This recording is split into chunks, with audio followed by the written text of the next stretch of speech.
জিনেরা মানুষের রূপে মিষ্টি কিনতে মিষ্টির দোকানে আসে, এটা হয়তো অনেকে জানেন, আবার অনেকে হয়তো জানেন না। জিনেরা যে মিষ্টি কিনতে আসে এটা কিন্তু মিষ্টির দোকানদারেরা বুঝতে পারে। ওরা বুঝতে পেরেও কিছু বলে না। সেরকম একজন মিষ্টির দোকানদার গফুর চাচা। আমি নিশাদ, দুদিন হলো এই গফুর চাচার মিষ্টির দোকানে কাজ করে নিয়েছি। গফুর চাচার দোকানে অনেকে আসে মিষ্টি নিতে। আমি নিজে হাতে সবাইকে মিষ্টি দিয়ে থাকি। তেমনি একদিন রাতের ঘটনা। রাত 10টা বাজলে আমার দোকান বন্ধ করে বাড়িতে যাই। রোজ রাতের মতো সেদিনও দোকান বন্ধ করব, এমন সময় একজন লোক আসে আমাদের দোকানে। লোকটা দেখতে বেশ অদ্ভুত, উঁচু লম্বা, পরনে জুব্বা টাইপের কিছু একটা।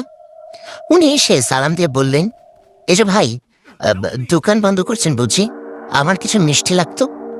ওনার কথা আমি গফুর চাচার দিকে তাকালে গফুর চাচা আমাকে বলেন, নিশাদ কিশোর, আমি ওনাকে মিষ্টি দিচ্ছি।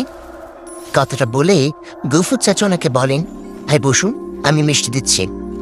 কথাটা বলে ওনার কথা মতো মিষ্টি দিলেন গফুর চাচা। মিষ্টি নিয়ে টাকা দিয়ে চলে গেলেন সেই মানুষটা। উনি চলে যাবার পর দোকান বন্ধ করে বাড়ির দিকে হাঁটতে লাগলাম আমিও, গফুর চাচা। গফুর চাচা আমার বাড়ি একই গ্রামে। আমরা হাঁটছি এমন সময় গফুর চাচাকে বললাম, চাচা, ওই লোকটা বেশ অদ্ভুত না? পরনে কেমন পোশাক পরা? আমার কথা গফুর চাচা বললেন, নিশাদ শোন, দুদিন আগে তুই আমার মিষ্টির দোকানে কাজ নিয়েছিস। তোকে কিছু বিষয় জানানো দরকার। আমরা যারা মিষ্টি বিক্রি করি, আমাদের মিষ্টি শুধু মানুষেরা কেনে না, মাঝে মধ্যে মানুষের রূপে এসে জিনেরাও মিষ্টি কেনে। গফুর চাচার কথা অবাক হয়ে বললাম, কি, জিনেরা মিষ্টি কিনতে আসে? এটা কি সত্যি? আমার কথা গফুর চাচা আমাকে অবাক করিতে বললেন, হ্যাঁ, এটা সত্যি, ওরা মানুষের রূপে মিষ্টি কিনতে আসে। একটু আগে দোকান বন্ধ করার আগে যিনি আসছিল তিনি সাধারণ কোনো মানুষ নন, উনি একটা জিন। কি বলো? উনি জিন ছিল? আমাকে অবাক হতে দেখে উনি বললেন, হ্যাঁ, উনি জিন ছিল। আমি জিনদের দেখলে বুঝতে পারি, ওদের উচ্চতা, কথাবার্তা, পোশাক দেখলে ধারণা করতে পারি। একটু আগে যে জিনটা আসছিল উনি এর আগের আমার কাছে অনেকবার মিষ্টি নিয়েছে।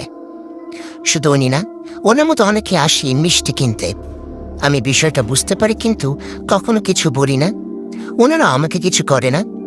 তুই আমার দোকানে কাজ করবি তাই তোকে বিষয়টা বললাম। কখনো ওরকম কেউ আসলে নরমভাবে থাকবি, ওদের সাথে কথা বলবি, ভালো ব্যবহার করবি।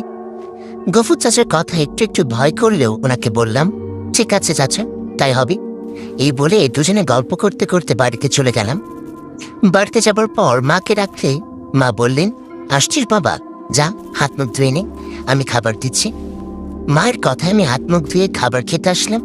এসে মা, বাবা ও আমি 3জন খাবার খেতে লাগলাম। খাবার সময় বাবা বলল,